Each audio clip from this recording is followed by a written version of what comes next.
For 200,000 years, humans wandered. We followed the herds. We chased the seasons. We never stayed anywhere long enough to call it home. And then we stopped. Somewhere around 12,000 years ago, something changed. Our ancestors looked at a patch of dirt and thought, what if we just stayed here? That single decision, to stop moving, would lead to everything. Cities, kings, empires, writing, war, art, religion. Everything you know about human civilization. It started with someone deciding to stay put. But here's the question nobody thinks to ask. Why? What made us stop? And what did we lose when we did? Let's go back, way back, before Egypt, before Sumer, before any name you'd recognize. For most of human existence, we were nomads, hunter-gatherers, small bands of maybe 20 to 50 people, moving with the animals, eating what the land provided. And here's the thing, it wasn't a bad life, seriously. Anthropologists who've studied modern hunter-gatherer societies found something surprising. These people work about 4 to 6 hours a day. The rest is leisure, storytelling, music, sleep. Compare that to a medieval peasant working sunrise to sunset, or you answering emails at 11 p.m. Our wandering ancestors might have had it figured out. They ate a diverse diet, dozens of different plants, various animals. They were taller and healthier than the farmers who came later. Their teeth were better. They had fewer diseases. So if life was good, why did we ever change? Because the world changed first. For tens of thousands of years, Earth was locked in an ice age. Massive glaciers covered much of the northern hemisphere. Sea levels were so low you could walk from Russia to Alaska, from Britain to France. Then, around 12,000 years ago, something shifted. The planet began to warm. The glaciers retreated. Sea levels rose. Forests spread into areas that had been frozen tundra.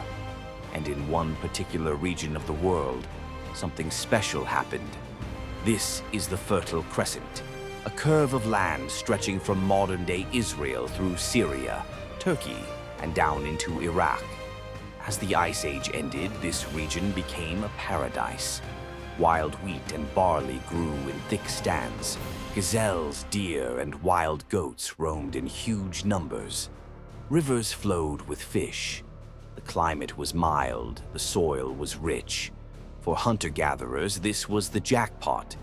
And when you hit the jackpot, why would you leave?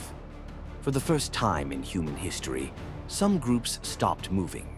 Not because they were forced to, but because there was so much food right here that wandering didn't make sense anymore.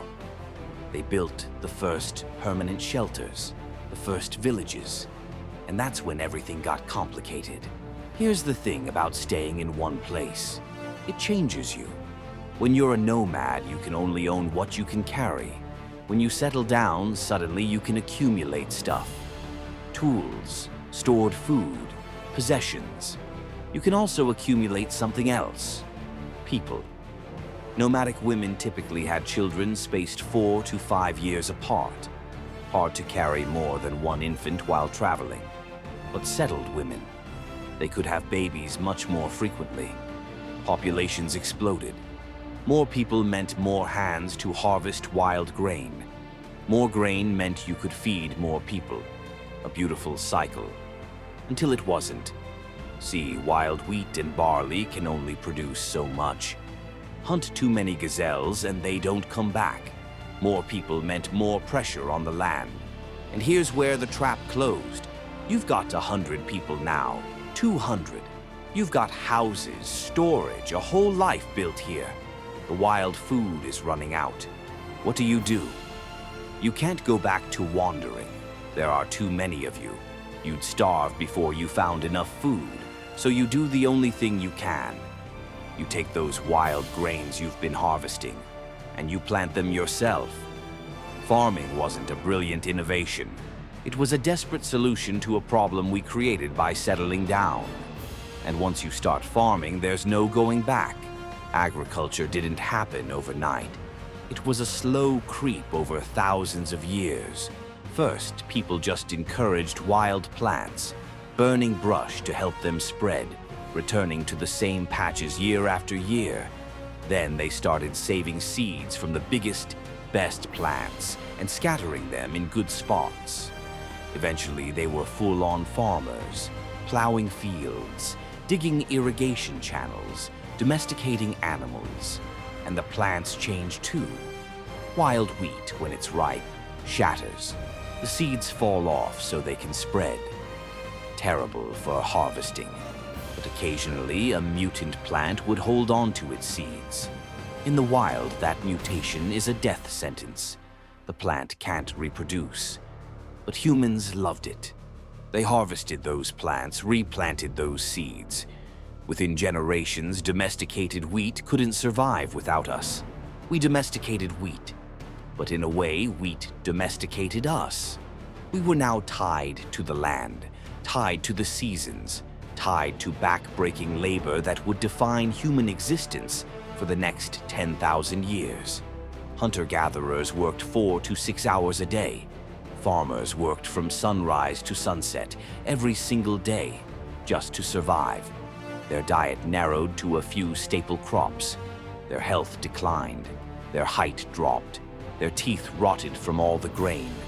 But there was one thing farming did better than anything else. It made more humans.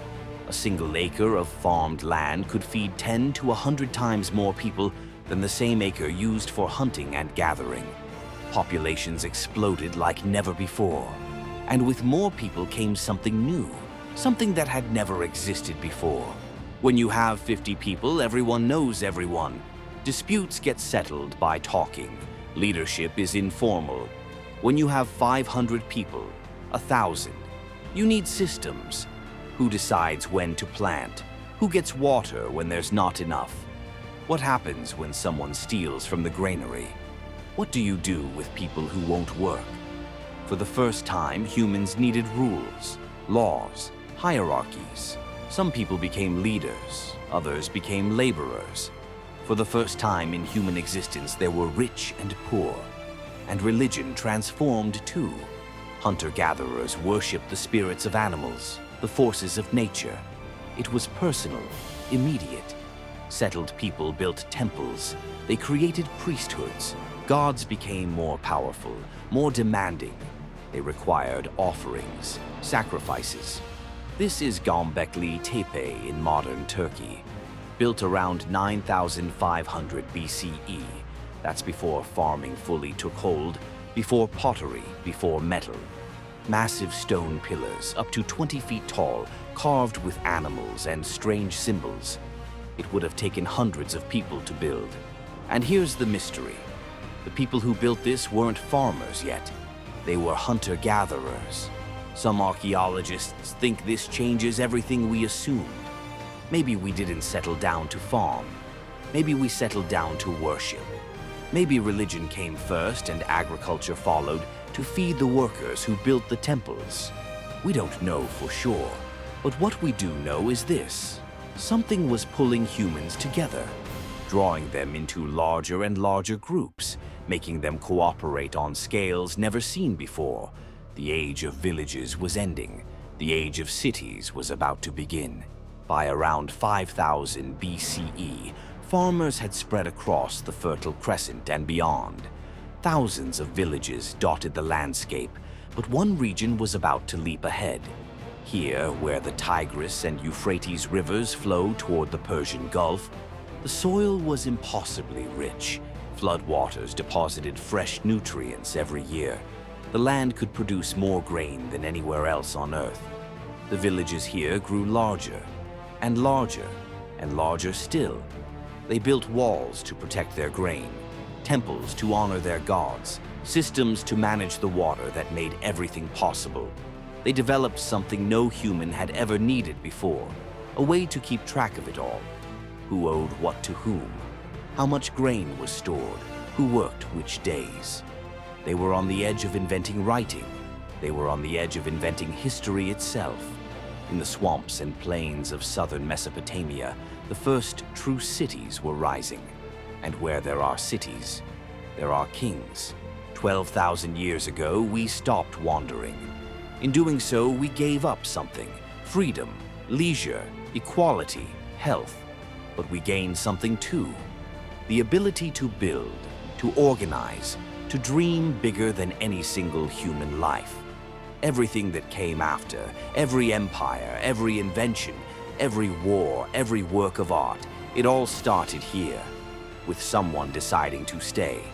Next time, we'll meet the people who built the first civilization, the Sumerians, the people who invented writing, law, literature, and the wheel, the people who gave us our first kings.